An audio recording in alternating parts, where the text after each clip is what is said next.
years ago. Yeah! You bet you do. Orange groves, acres of it. I'll get it! Here, please disperse! Nothing to see here, please! Hey, nice beaver. If that line means anything to you, then welcome. Nice beaver. Thank you. You're definitely in the right place. The Naked Gun, 1988.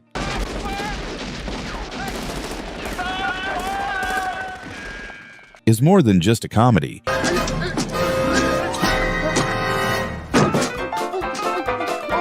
It's a full-speed slapstick masterpiece that broke all the rules and still made us cry from laughter. But behind the chaos, it gets even funnier. Is in a coma. These are 20 hilarious facts you didn't know about The Naked Gun. 1. It's based on a total flop. The Naked Gun didn't come from nowhere. It rose from the ashes of a failed TV show called Police Squad that aired in 1982 and lasted only 6 episodes before getting canceled. Despite glowing reviews from critics and a cult following, the show just didn't catch on with mainstream audiences.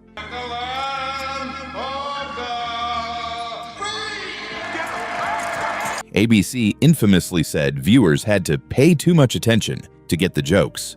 But the creative trio of David Zucker, Jim Abrahams, and Jerry Zucker, aka Zaz, believed in the concept so much, they shelved it temporarily and brought it back in the form of a movie. It was a second shot that landed straight in the Comedy Hall of Fame.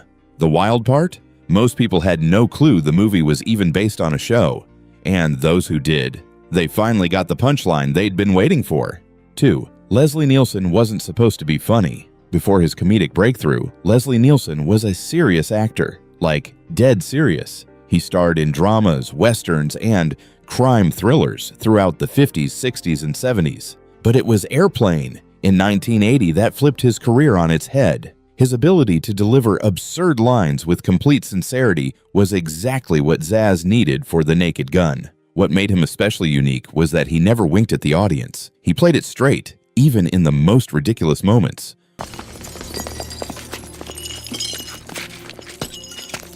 Wow. Which made the jokes 10 times funnier. Zucker later said Leslie wasn't a comedian, which made him the perfect comedian. But behind that stoic face was a man who constantly broke character between takes. He'd prank the crew, run lines in a deadpan voice, then sneak in a fart machine during rehearsals. The contrast between his on-screen seriousness and off-screen antics made him a legend.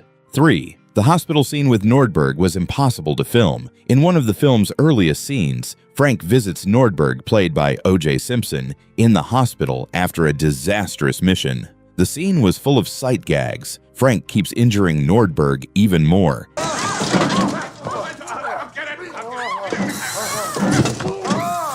From pressing his IV to slamming his hospital bed into the wall. But what you didn't see is how many takes it took to get through it. O.J. Simpson could not stop laughing every time Nielsen delivered a line. According to crew members, the scene took more than 30 takes. Simpson would break, cry, laugh, and reset, only to lose it again. They finally had to shoot over his shoulder so they could cut around his reactions. One crew member joked that the real injury was how hard they all laughed trying to finish the scene. It's slapstick on screen, but behind the camera, it was complete chaos. 4. O.J. Simpson did his own stunts and paid for it. In the opening scene, Nordberg infiltrates a drug operation on a boat and gets absolutely destroyed, slammed into walls, caught in a bear trap, burned on a stove, and shot multiple times. Believe it or not, Simpson insisted on doing most of those stunts himself, and during one of them, he took a bad fall and needed several stitches in his leg. The crew joked, O.J. got hurt trying to act.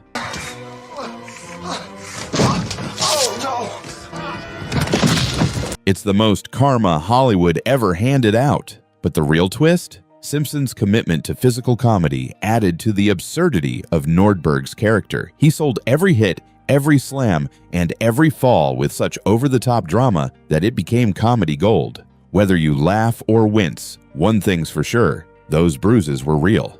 5. Ricardo Montalban brought class to chaos. You know him from Star Trek II, The Wrath of Khan. Yeah!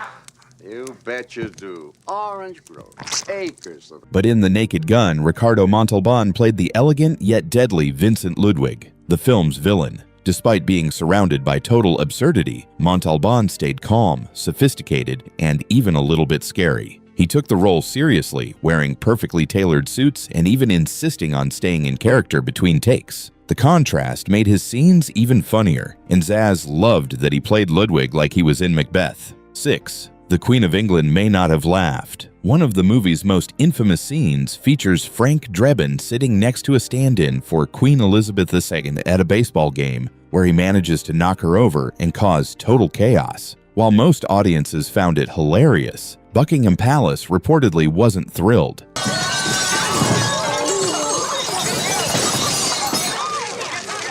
They didn't make any formal complaint, but behind the scenes, representatives apparently asked the film's UK distributor to avoid using the Queen's likeness in promotional materials. Despite the pushback, the scene remained in the final cut and became one of the film's most talked about moments. Leslie Nielsen's accidental tumble with the Queen's double remains a highlight reel of absurd royal comedy and a reminder that no one, not even the Queen, was safe from the madness of Frank Drebin.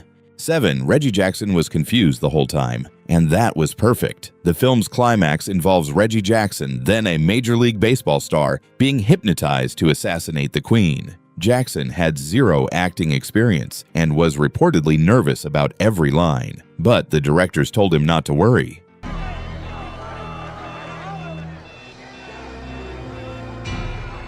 Just look confused. His blank stare and robotic movements turned out to be exactly what the scene needed. Jackson later joked that he gave the performance of his life and had no idea how he did it. He didn't understand half the jokes and kept asking, "Wait, who am I supposed to be again?" But that mild confusion ended up making his role even more convincing. His natural stiffness and bewildered expressions were comedy gold.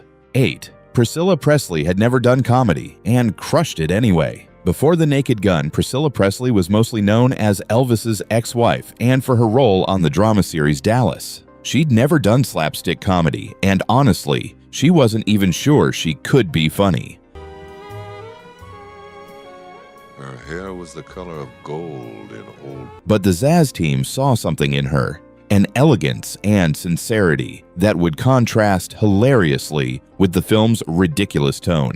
During filming, she was nervous, constantly asking the directors if she was hitting the right beats. Zucker later said she was worried she wasn't funny, which made her hilarious. Presley rehearsed endlessly, nailed the timing, and even handled physical comedy like a pro, especially the romantic montage scenes, which were full of deliberate absurdity. By the end of filming, even veteran comedians were praising her instincts, and audiences, they loved her. She became the emotional center of the trilogy without ever sacrificing the laughs. 9. O.J. Simpson's role almost went to someone else. Before O.J. Simpson became the accident-prone Nordberg, the studio wanted a more traditional comedic actor. Names like Richard Pryor and even Eddie Murphy were floated, but the Zucker team had a different idea. They cast Simpson specifically because he wasn't a comedian. His serious demeanor made every ridiculous injury, being shot, crushed, and thrown off a boat, even funnier. He didn't have to tell jokes.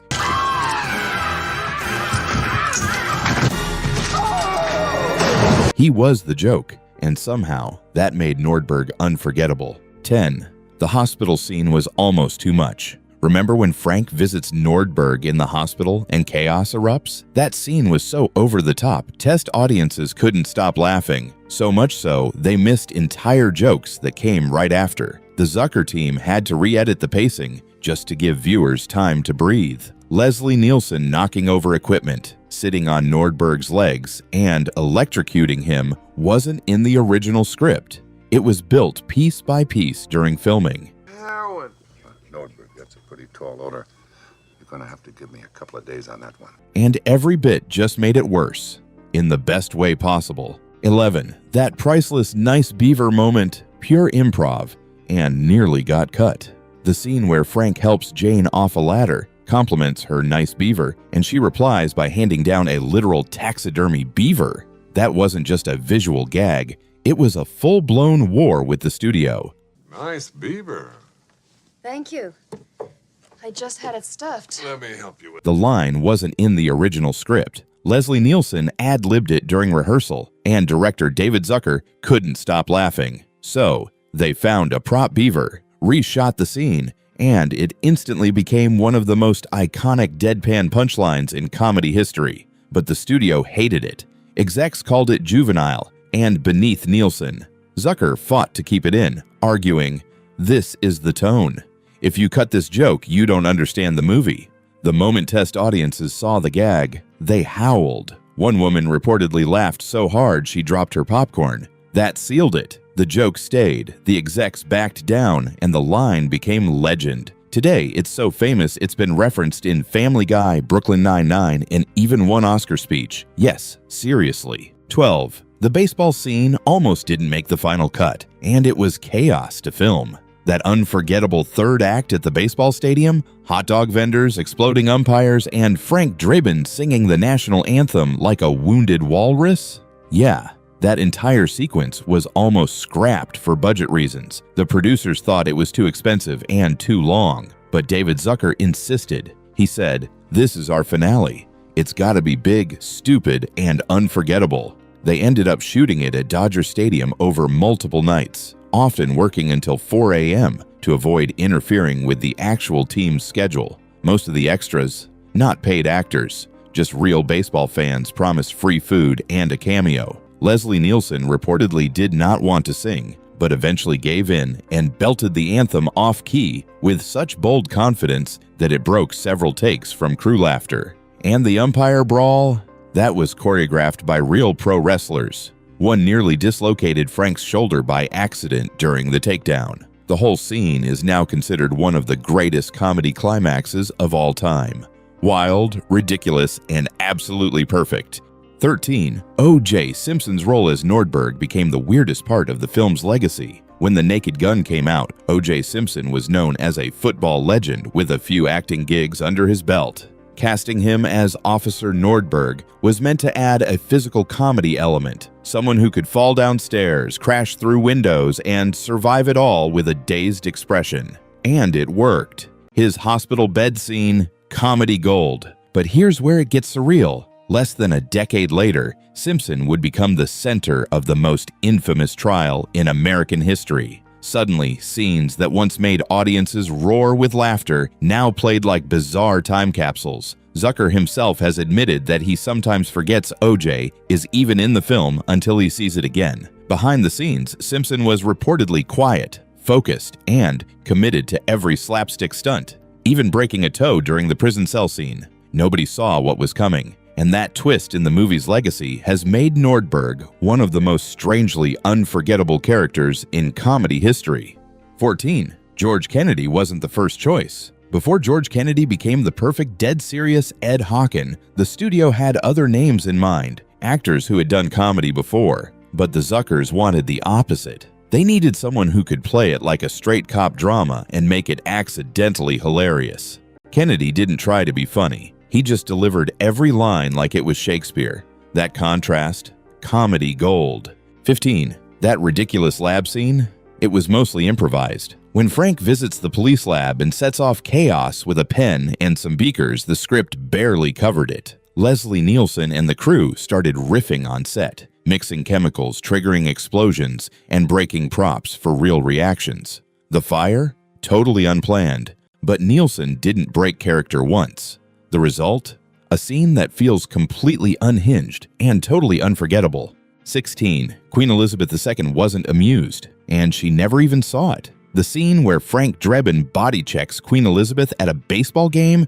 It's one of the boldest gags in the entire movie. But behind the scenes, there was genuine concern about how it would be received across the pond. The filmmakers used a look-alike actress and leaned hard into parody, but studio lawyers still got nervous. There were meetings, lots of them, about whether portraying the Queen in such a physical, slapstick way could cause diplomatic issues or outrage. David Zucker reportedly said, "We figured if we were going to offend royalty, we might as well go big." The scene stayed in, obviously. But here's the twist. Buckingham Palace never issued a response. According to rumors, the real queen never watched the film, but members of her staff did, and one even allegedly said, "Her Majesty does not attend baseball games." Still, Leslie Nielsen would later joke that this was the one role that could have gotten him knighted or deported. It's the kind of fearless comedy swing that made The Naked Gun legendary. 17. The movie had a different name until test audiences couldn't say it.